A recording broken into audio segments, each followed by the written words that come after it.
governing legitimacy. So that's what I mean. And you're right that this is what I teach. I'm currently teaching this course, Contemporary Chinese Politics and Political Thought from Cold War to New Cold War. And this is the third time I'm offering this course at Stanford. So it has been a quite popular course and always attracting a diverse body of students, always a very interesting and diverse group of students. And then I combine historical texts with theoretical texts. By combining history and theory, what I'm really trying to do is I'm asking students to put themselves in the perspective of Chinese political actors. Welcome to the Civic Agora, a podcast from the Stanford Civics Initiative, where we discuss ideas on democracy and citizenship. Hi everyone, welcome to a new episode of the Civic Agora. I'm your host, Javier Mejia, and today I have the great pleasure of being with Simon Luo. Simon is a postdoctoral fellow here at the Stanford Civics Initiative, and he's a very special political theorist. He works mostly on contemporary Chinese political theory, but he works on fields that are not pretty common. And let me say how exactly he defines what he works on. And after this, I'm going to say hi to you and thank you for being here, Simon. So Simon works on what you could describe as the intersection or the relationship between historical narratives, future-oriented political visions, and democratic politics. I'm very, very excited of having the opportunity of chatting with him. Simon, how are you? I'm doing great. Thanks for having me here, Javier. Thanks for being here. We were trying to organize this for quite a while, so I'm very glad that we finally had the opportunity. And I want to start asking you about your career. You had a very interesting path. I know that you study philosophy in China, and what I understand is deeply engineering-oriented university. Yes, absolutely. You're right. So I'm actually interested in hearing about that and about then your transition to the U.S. Academic system. I guess you then came to the U.S. You did your master's at NYU, and well, again, like a bunch of things have happened ever since. So why don't you tell me about that? Right, absolutely. So you're right. I was a philosophy major in college. I went to Tsinghua University. Like you said, this is a university heavily focused on engineering, science, that kind of stuff, right? And so I would like in China, we were usually divided into either the arts and humanities track or the STEM track in high school. And I picked the first track, arts and humanities, because I've always been interested in, back then in high school, literature, mostly modern Western literature. That was my interest.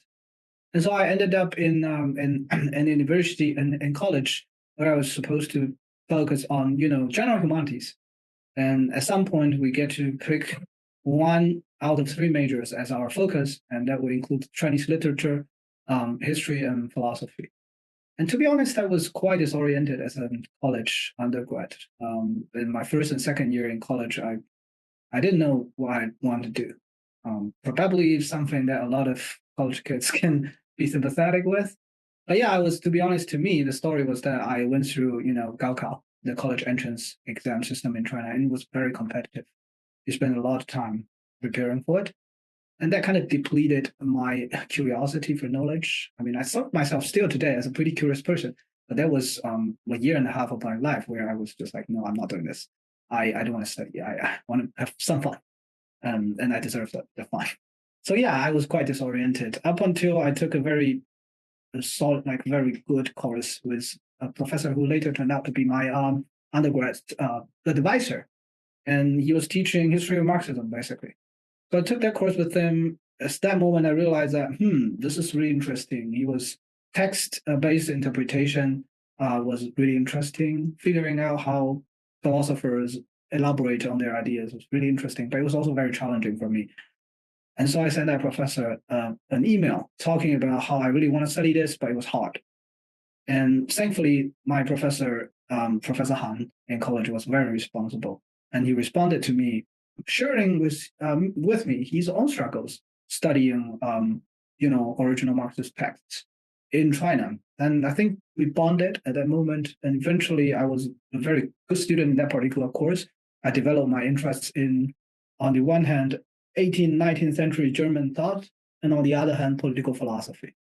And so I think academically I've improved myself in the next 2 years in college. And at some point upon graduation, I mean, Tsinghua is actually famous for producing students who eventually pursue some sort of degree, postgraduate degree in other parts of the world, including, but notably in the United States.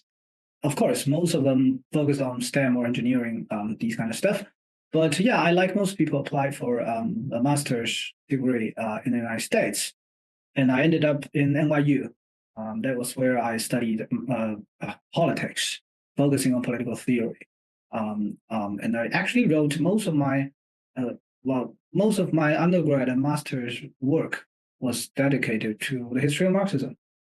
And then I completed my master's thesis. That was the moment where I feel that I am actually quite passionate about this. I'm happy that I found something that I'm quite passionate about. I have already learned at that point that it's hard for political theorists to get a job in general.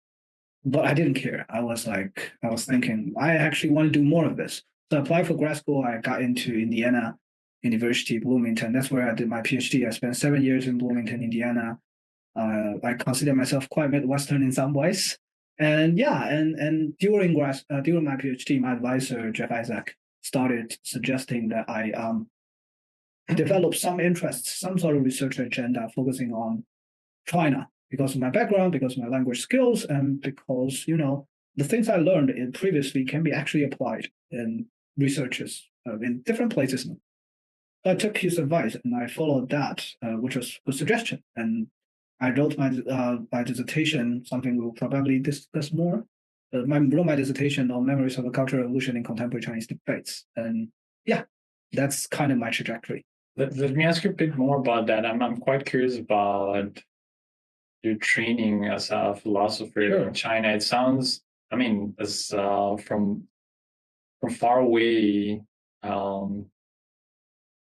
you would expect that, ideas of Marxism, for instance, would dominate the training of someone in China. So how much of that was the case? It seems quite a lot based on like what you already have said, but how did you feel in particular when you came to the US? Did you notice a sharp difference in the diversity of like?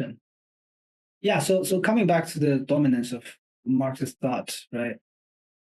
Some people might know, some of our audience might know that in China there are a lot of schools of Marxisms who they study Marxism in pretty, one might argue, ideological ways. I was in the Department of Philosophy, and we have much more flexibility in terms of how we work with things.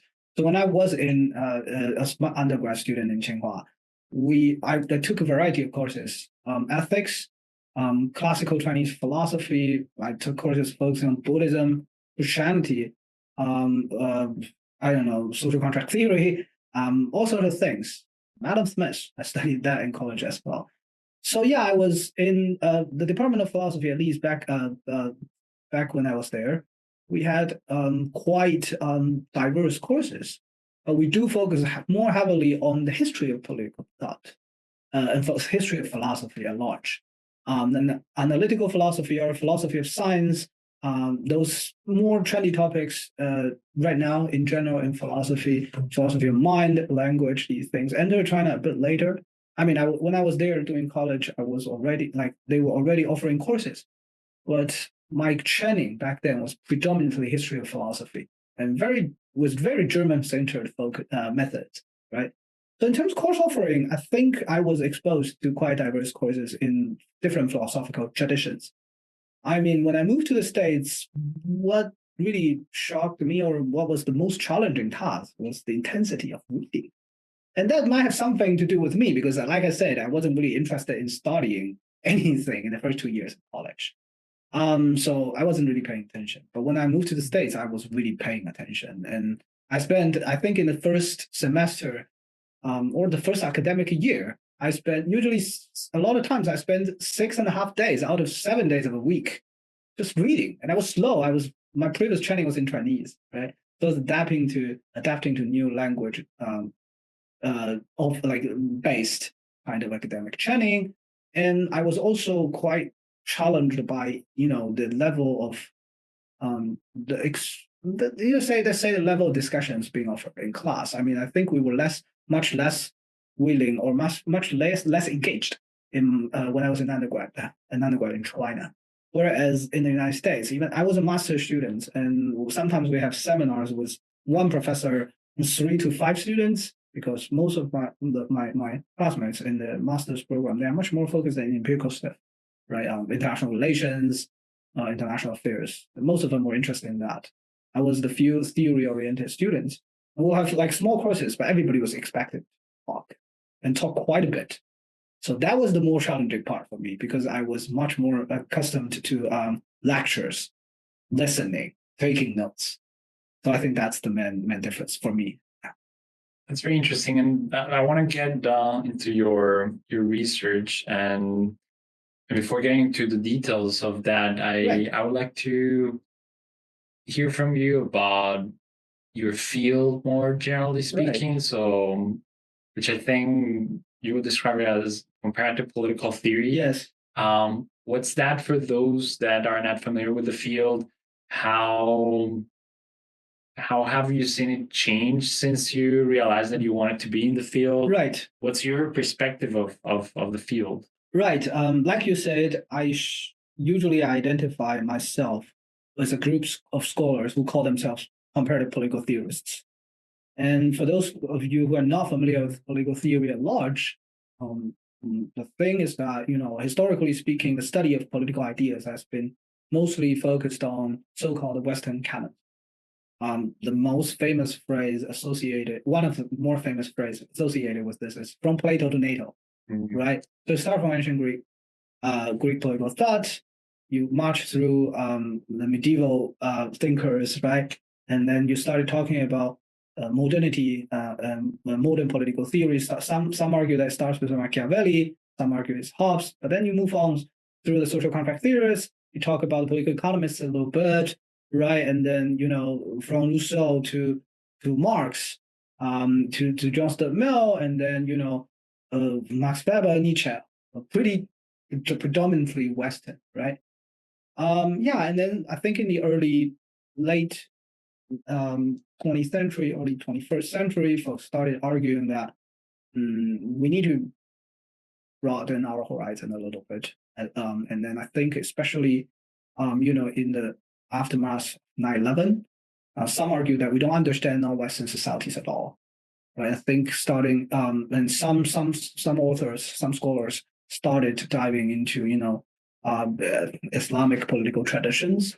I believe that was among the first steps of marching beyond the Western canons. And then increasingly, scholarship had been done focusing on Chinese political thought or East Asian political thought, Latin American political thought, African political philosophy. So this is how the field of comparative or non-Western political theory looks like. In my own case, right, my political theory training still involved all the Western canons that we just talked about. I still studied Plato to NATO, and I taught when I was a PhD student at IU. I taught modern political thought, starting from I usually start with Machiavelli and end with either Weber or Nietzsche. And I taught that course twice as instructor record. So those training was still provided and really enriched the ways in which I think about politics. But my research focus is now on China and contemporary Chinese thought from the beginning of the 20th century and covering post-21st century. That would be my focus. Let's talk about that. So you have this very interesting paper published recently in APSR, in which you focus on party movements in non-Western contexts, and you make this focus on China and the Revolutionary Party, right? Right. Tell me about that. So tell me what should we be thinking when we think about party movements outside the West? And what's the story of the Revolutionary Party? What do you want to tell us with that? Yes, thanks for that question. Um, Partly what motivated me to write about thoughts about parties in the Chinese context was, as I said at the beginning of the paper, that the theoretical studies on parties has also been quite predominantly Western, and a lot of good empirical literature or theoretical literature on party mostly focused on multi-party democratic politics, party rotation, elections, electorally based representation, these kind of topics. In the non-Western context and the context I focused on was China, the Chinese Communist Party was hard, it has been identified as difficult to bring the Chinese Communist Party into these conversations. Sometimes it's because of its sheer size. Sometimes it's because of the lack of competitive elections in China. We have a one-party system. We don't have party rotations. We have some so-called democratic consulting parties, but they don't govern, right? They don't rule. So and sometimes it's because its identity like either as a socialist or as a post-socialist party that still governs the country. A lot of things have been brought in as difficult elements or elements making it difficult to bring the Chinese experience into conversations about parties. So the Chinese Communist Party is almost like a big outlier over there, right? And what I tried to do with the paper was to bring it into a conversation with existing party theories. And I focused on idea about renewal. So basic idea is that parties are political institutions, right? And especially in the Chinese, the case with China is that this is a revolutionary party that fought anti-colonial wars and then an anti-colonial war and then a civil war. And then it established a socialist country. Increasingly, it became, just like other political institutions, parties can become bureaucratized. Parties can become fossilized. And then eventually the kind of institutional interests gradually take over revolutionary ambitions. So this 20 thinker, Wang Hui, I focused on, diagnosed that as an important problem of the Chinese Communist Party. And that actually echoes some of these concerns being described in empirical literature about parties in Europe, focusing on the concept of depoliticization. There are existing literature, there's rich literature on how Western electoral parties have gradually shifted from their base in the masses, their connection with their constituents, to more technical pursuits about winning elections and holding on to power, and which resulted in the decrease in voter turnouts, the decreased faith in parties as representative organs. And what I'm interested in is that these are different trajectories based on different historical conditions, yes, and also different institutional arrangements. I think the core impulse was similar, that folks are concerned about how parties are gradually losing their democratic and representative credentials, which is what depoliticization is. They gradually become technical entities of governing instead of democratic entities of representation. But the Chinese case was unique to draw on two papers that I cited in my own paper. One from Liz Perry, which is that the populist elements in the Chinese context was always a bit higher than in the Western context. So when people talk about democracy, even protesters in the during the Tiananmen protests, a lot of times they're thinking about more populist type of political representation rather than electorally based, institutionally based kind of representation. So the populist element is something that Liz Perry identified as an intriguing element of Chinese understandings of parties and democracy. Another element has been described by Dong Xianjiang, our previous civics postdoc, and he noted that throughout the 20th century, there is always a certain kind of aura as mentors being attached to political parties, either for the Kuomintang, right, the previous nationalist party, or for the Communist Party. They always played a certain kind of the role of a political mentor to guide the allegedly politically underdeveloped people towards some sort of political maturity. So these two things, populism and political mentorship, are some of these things that are identified with the Chinese understanding parties. I do think the core impulse undergirding different researches about depoliticization are the same, even though depoliticization can mean very different things in different historical and institutional conditions. I think the concerns about why parties are not representative organs are the same across both the Chinese context and the Western European or even the American context. And that's the undergirding impulse of me writing that paper. Let me ask you now about, I guess, the second pillar of your research, that is on memory. You're interested in memory, and you have a book project that you're so far in. Let's see when it's out what title is going to have. But I really like the one that you're exploring so far, which is Mistakes and Metaphors, Memories of the Cultural Revolution in Contemporary Chinese Political Thought. And there again, the main concept is it's memory, right? And actually, it's interesting that you use it in plural. There's a plural term, right? So memories. What are memories? What are you talking about? And it sounds like a vague concept, right? Who owns the memories? How do we create memories? Excellent question. I want to start from a very, very general note, which is that when we engage in actions of political persuasion, when we try to talk to other folks about politics and try to convince them or try to negotiate with them, let's say, right? A lot of times we're not actually merely using, this rationalist language of interest or however you perceive of as the shared political language. A lot of times we're using political memories to constitute a historical narrative and use that to persuade people. This is what political theorist Joshua Dinstack, who now teaches at University of Wisconsin, he wrote in his first book, Dancing in Chance. And I actually agree with him on this point, that a lot of times when we convince people, it's not because, rationally, this makes a lot of sense to me. It's because we construct a narrative where your audience can be placed in that historical narrative so that they make sense as they understand or absorb your narrative about the past. They develop a sense of meaning, they develop a sense of orientation, and they develop a sense of who they are. And that's how they become convinced about your political proposal. And this is not a Chinese lesson, I think. This is across the board, a lesson about political persuasion.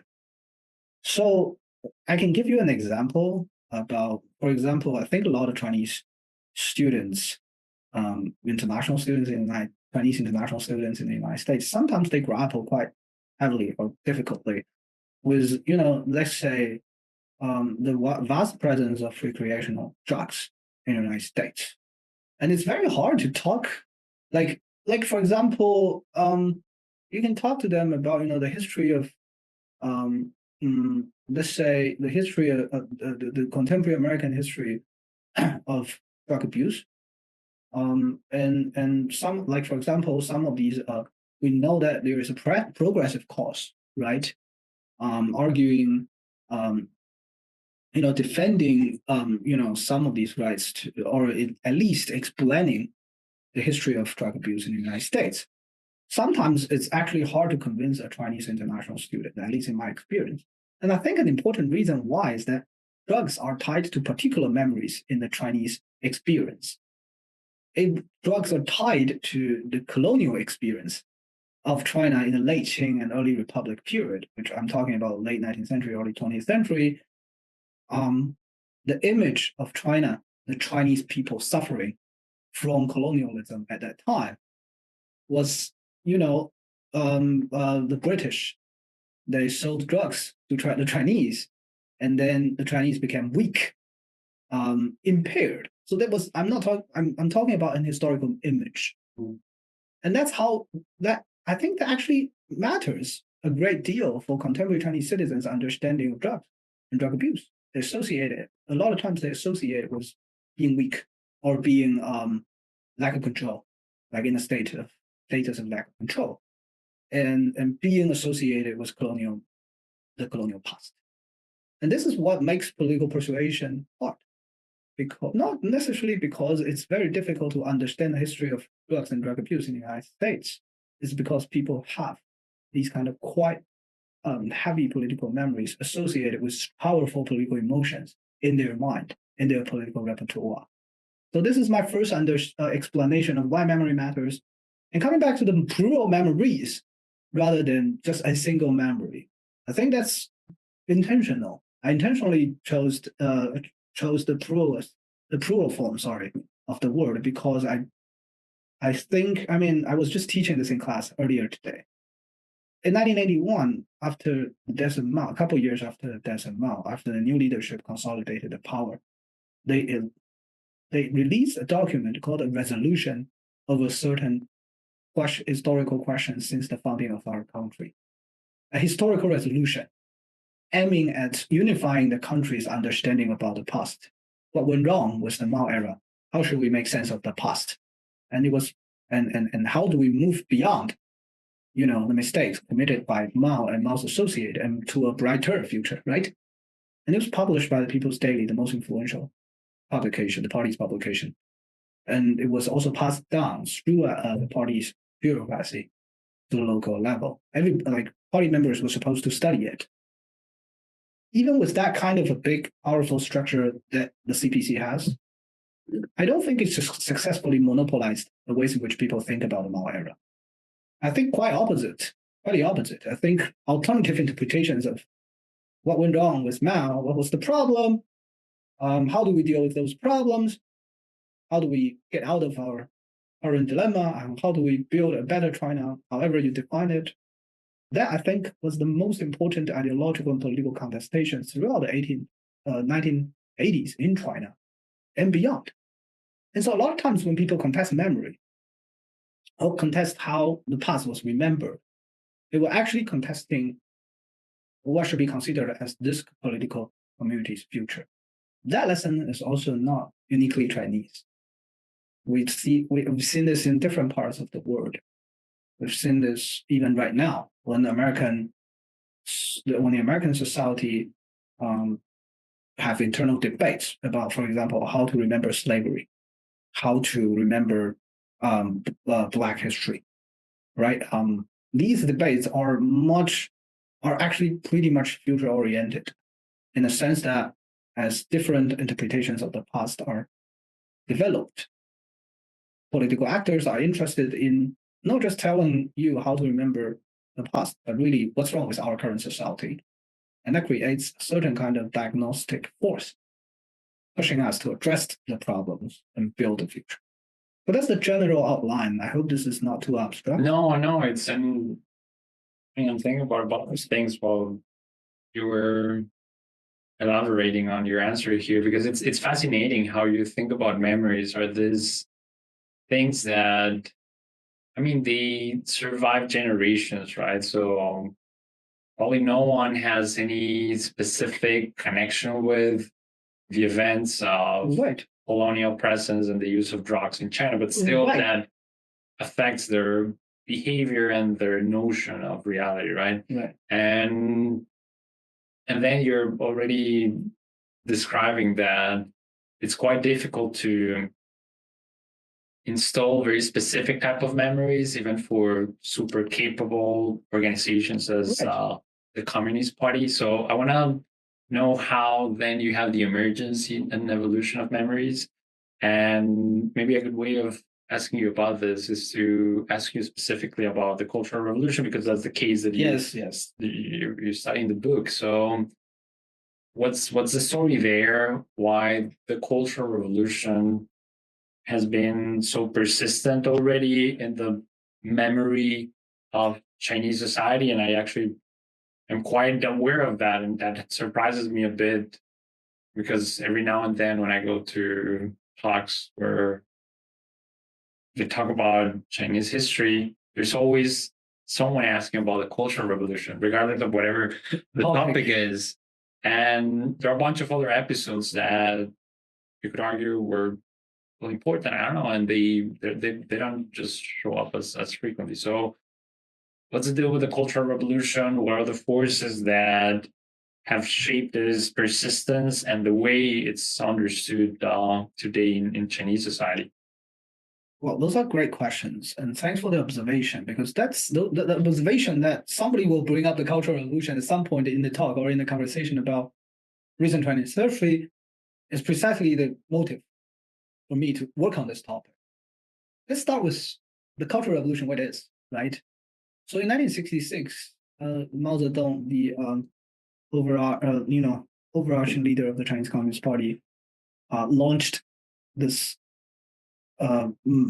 populist anti-bureaucratic movement to attack the Communist Party itself, where he basically mobilized students, young students and workers and citizens to attack existing party officials, because in his interpretation of the Chinese society, after a couple of years of planned economy, right, Mao believed that the revolutionary victory that defined the Chinese Revolution has now been stolen by all these so-called capitalist rulers within the party, because the mass, the people, are not really sharing the benefits of China's economic success. Instead, with the rise of planned economy, China was making economic progress, right? In the first couple of years after the founding, Mao believed that the benefits have been reaped by bureaucrats, by capitalist rulers, to the extent that something drastic must be done. So he launched this, and a lot of really robust, also violent social movement waves of campaigns. Students were responding to Mao's cause, forming the early groups of Red Guards, and then after that, rebel groups, people who were actually marginalized in the first couple of years after the founding because they were politically incorrect, in quotation marks, also joined the movement, and then things started escalating. And then at some point, I think roughly a year after Mao launched the revolution, Mao himself believed that things were getting out of control.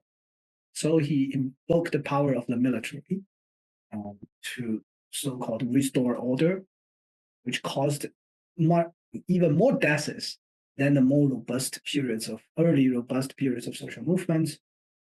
And then that lasted for a couple of years until, let's say, 1971, 1972. After that, China entered, the last couple of years of Mao's life, both physically and politically. And until Mao's death in 1976, China, from the death of General Lin Biao, who was Mao's designated successor who betrayed the country in 1972, to the Mao's own death in 1976, Chinese politics was pretty obscure and very much involved centered in internal power struggles with regard to who should be Mao's successor. So that's the long history of a decade between 1966 and when Mao launched the Cultural Revolution, and 1976 when Mao died. That period after Mao's death has been officially designated by the new Communist Party leadership as the Cultural Revolution, which they called 10 years of chaos, right? It was pretty chaotic, that's not wrong. So that's the event that I focused on. That's the event that I very much spent my entire book manuscript about. And the reason, coming back to why this matters, right? Why this matters as a political reference, as an image, as representing some values in political conversations. I'll give you an example. I started with this book manuscript was based on my dissertation. I started off my dissertation with this example. In 2017-ish, China was having its own Me Too movement, just like the American counterpart. The Me Too movement was, social media based, victims of, let's say, sexual harassment or sexual assault. They were posting on social media accusations and asking for justice, just like And it was, pretty decentralized. It was social media based. It was mostly about bringing justice and establishing some sort of, version of Title IX, right, in China. And then a pretty famous political commentator jumped in and said that I don't like all these extra institutional persecutions. They reminded me of the Cultural Revolution. And I think to most people who are not Chinese or who don't speak this particular political language, it's quite difficult to understand why the Me Too movement, a decentralized social media based movement about bringing justice to victims of sexual harassment and assault, right, should be compared to the Cultural Revolution, which was launched by a charismatic, powerful leader of a party to attack the very party in the name of egalitarianism and then adopting methods of direct mass-based mobilization. These are very different movements, but they were compared and not really compared to analyze. They were compared so that the political commentator, can tell you what's bad about the current Me Too movement. So we can see how the Cultural Revolution was valorized, but in this case, in a negative way. And these kind of things keep happening. Whatever you talk about, this goes back to your question about what the Cultural Revolution represents in contemporary Chinese debates. It represents almost everything in terms of, so if you have, students reporting faculties, which had happened recently quite a lot in China, in the Chinese academia, people to higher authorities about, they are not teaching the right stuff in class, for example. That's going to be called the Cultural Revolution coming back. If you have, attacks on freedom of speech, which has also clearly happened quite a bit in the Chinese context, so someone's going to say this is the Cultural Revolution coming back. You have ideological campaigns, someone's going to say this is the Cultural Revolution coming back.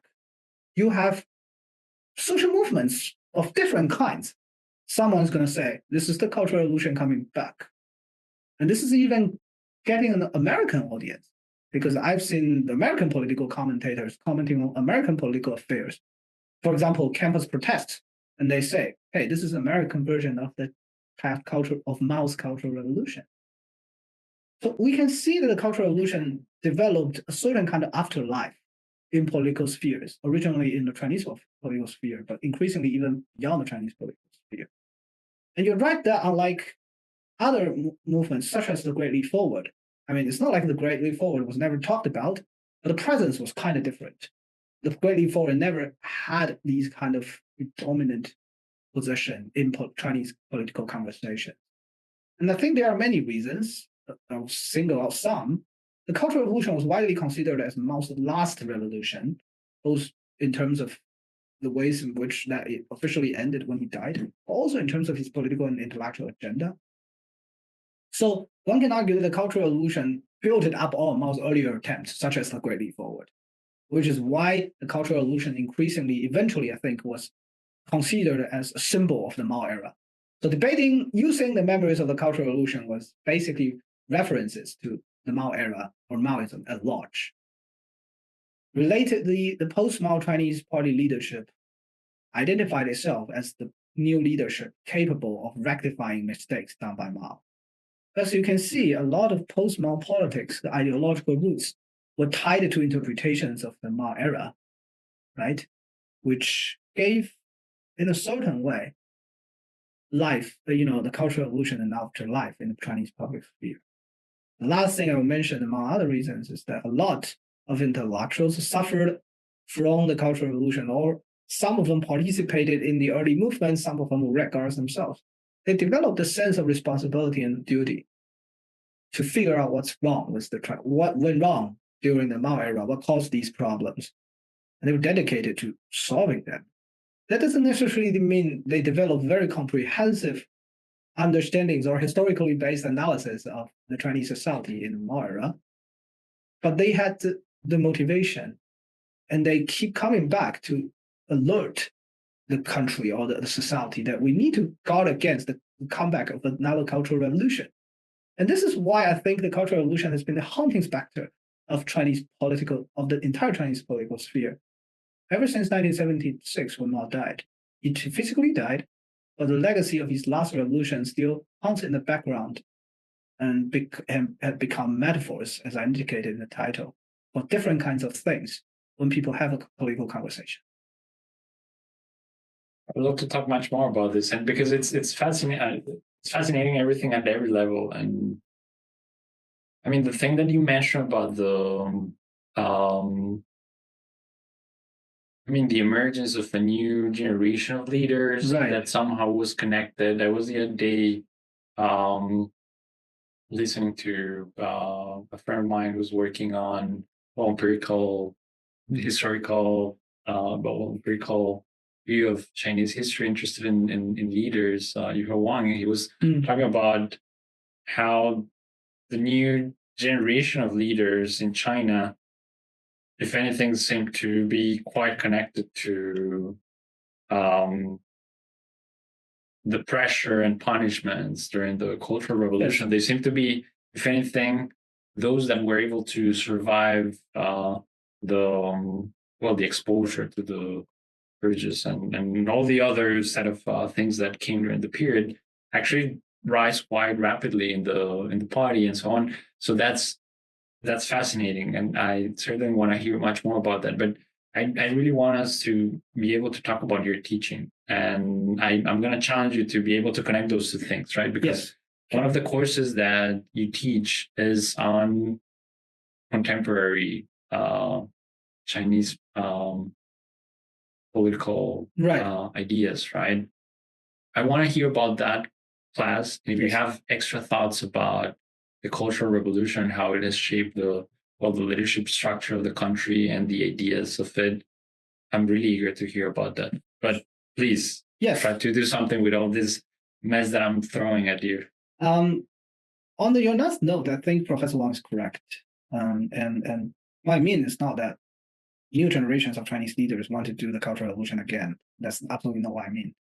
What I'm saying is that by presenting yourself, like they were heavily associated with the hardships of during the Cultural Revolution. They really wanted to correct some of these mistakes in the ways they can.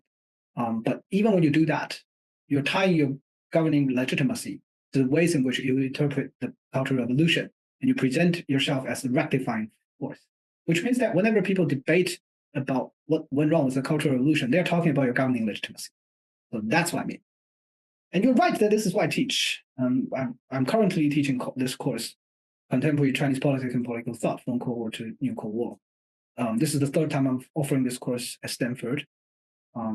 It has been a quite popular course and always attracting a diverse body of students. Some of them students in East Asian, some of them not, some of them undergrads, some of them graduate students, some of them DCI senior fellows, some of them military fellows. Very interesting, always a very interesting and diverse group of students. And what I try to do is that class is that probably unlike most more institutionally or empirically based courses on Chinese politics, I walk through historical episodes, and then I combined history, historical texts with theoretical texts. And I ask students, what do you think are the main socioeconomic contradictions in the Chinese society in, say, 1958? What some ideas people, political actors, developed to respond to these contradictions? How does that generate thought, right? So during the Mao era, which we just finished the Mao era today, and during the Mao era, the thought will be Maoism, right? So some of these pretty significant or characteristic features of Maoism, the mass line, right, mobilizing the mass, learning from the mass, some ideas about decentralization, some ideas about, ideological training, where did they come from? What kind of problems were they addressing, right?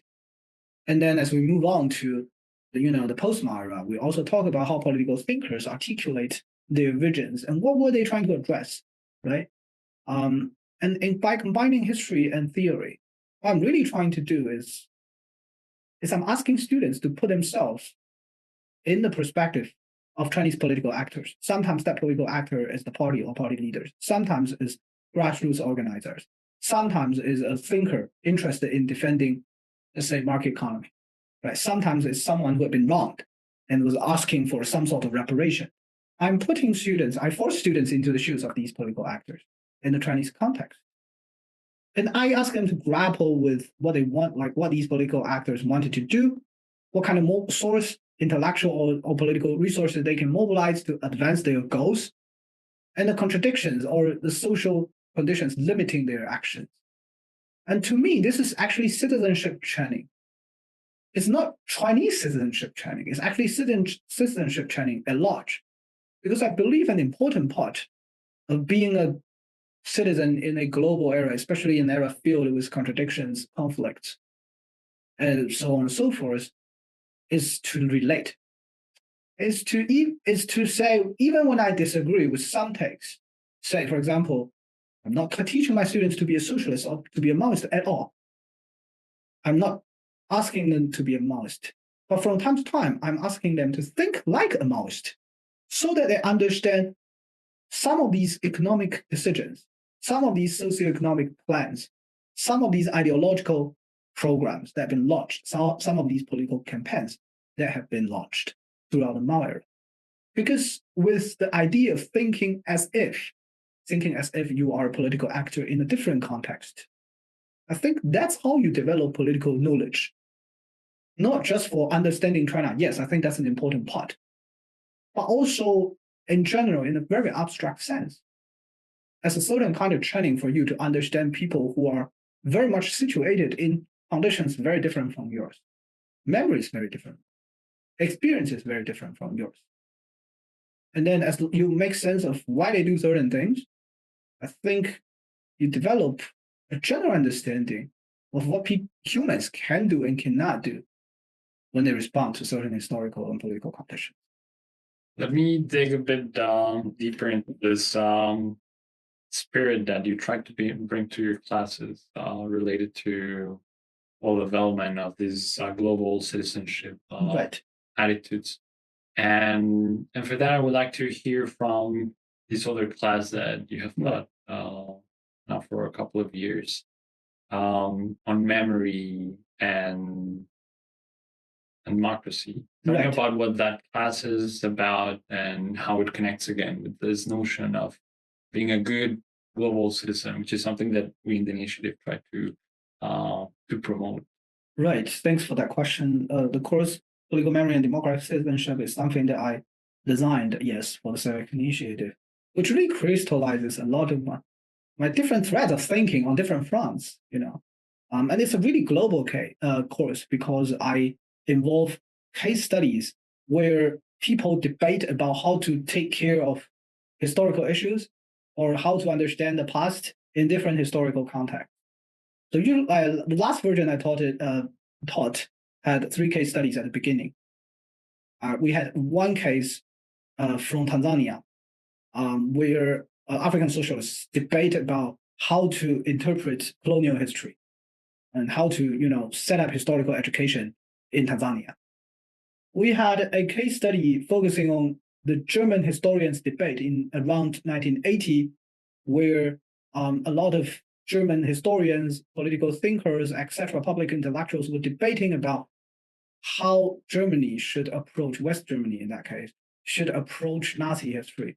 And a lot of these interlocutors were famous, including, for example, the political philosopher Jürgen Habermas. He was a pretty important part in that debate. We also then move on finally to the contemporary American debates about how to interpret Black history and the history of slavery by focusing on debates around the 1619 Project. And so then after that, we move on into a couple of weeks discussing theoretical and philosophical ideas about political memory. And the real challenge here, I think, comes from 2 sides. On the one hand, like we just discussed, I think in a lot of democratic countries and societies, debates about the past are really, really intense right now. And a lot of my students are politically minded. Some of them were already involved in, for example, debates about how we should center more, history of the people of color or Black history when we interpret American history. Some of them were participating in this debate, and they have a lot to say, a lot to offer. But they are also situated in their struggle, and they still want to learn. And this is why I designed case studies focusing on very different societies. And at some point, I'll force them, again, like I said, into these roles of global citizens. When I teach German debates about Nazi history, I'll ask them, I'll say, this is the week where we all become Germans in the moment of, let's say, 1979, 1980. Perhaps the Cold War is coming to an end. Maybe something drastic is going to happen. But then the question about, in West Germany particularly, folks were starting to talk about, how do we move on with a certain kind of cohesive German identity, right? With the burdens of Nazi history, with the burdens of the Holocaust. How do we handle that, right? Do we talk more about it? Do we take on the burdens of some of these previous generations that have left upon us? We did terrible things, right? Does that prevent, if we keep focusing on these terrible things, does that prevent the formation of a cohesive German identity? Or should we, just lay it down, tone it down a little bit? Those were the questions that German intellectuals were debating. Should we center these kind of crimes that we have done? And I asked students to participate in these debates. I asked them to become global citizens for a week. In that particular week, they would become a German citizen for a week. And then you say why some of these arguments were being raised. Some of them conservative arguments, some of them progressive arguments, radical arguments, however you call it. But the point is not really to ask students to say, I want to defend this point. This is my stance. The point is for them to understand the conditions or the problems, either conservative or progressive arguments, we're trying to address, and to understand the perennial struggle between the past and the future in most political conversations. And then the next week, we jump onto another case. I think the idea is for students to realize that, for example, my students, when they talk about debate German history or African history, I believe the questions that concern them about contemporary America are still in their mind. Yes, they have a certain kind of urgency. They want to be political. They want to participate in politics in their own ways. I believe they're still thinking about their own struggles and politics. But because I kind of forced them to play the role of a different citizen, a global citizen, so to speak, they developed, I think, a critical distance from their current urgencies. We create a space in the classroom where they can somewhat suspend their existing struggles and then to engage in imaginary actions as a global citizen, where, yes, they are still thinking about some of their struggles, yes, but they can think from a critical distance from, let's say, Africa, like Tanzania in the 1960s, Germany in the 1980s, or sometimes I have a case of China in 1990 after Tiananmen. You think through those angles to grapple, to realize that your struggle has been part of a global struggle between the past and the future in different contexts. That makes you feel that you have companions. Some of these questions have been explored before. You can learn from them, from their successes and failures. B, it enables a critical distance so that we are not too overwhelmed by our contemporary priorities. And I believe that's what the Civics Initiative set out to do. And this is why I designed the course in this way, because I believe a truly global and cross-cultural or cross-national conversation actually enriches our understanding of politics and citizenship, no matter who you identify. Simon, thanks a lot. This has been a fascinating conversation. Thank you for having me here. No, it was my pleasure. I would love to, actually, we should do this again. I think there are all these questions. I would love to do so. I have to expand on everything that we have discussed today. But thanks a lot. Thank you so much for having me again. I would really very much enjoyed this. I would be very happy to do this again at some point. Great. Thank you. Thank you. Thank you for tuning in today to the Civic Agora, brought to you by the Stanford Civics Initiative. Don't forget to stay connected with us on YouTube and Spotify, where you can discover more podcast episodes and gain access to additional information about the Stanford Civics Initiative. I'm your host, Javier Mejia. Feel free to follow me on Twitter at Javier Mejia C and connect with me on LinkedIn as Javier Mejia Cubillos. Until next time, stay engaged. Thank you and take care.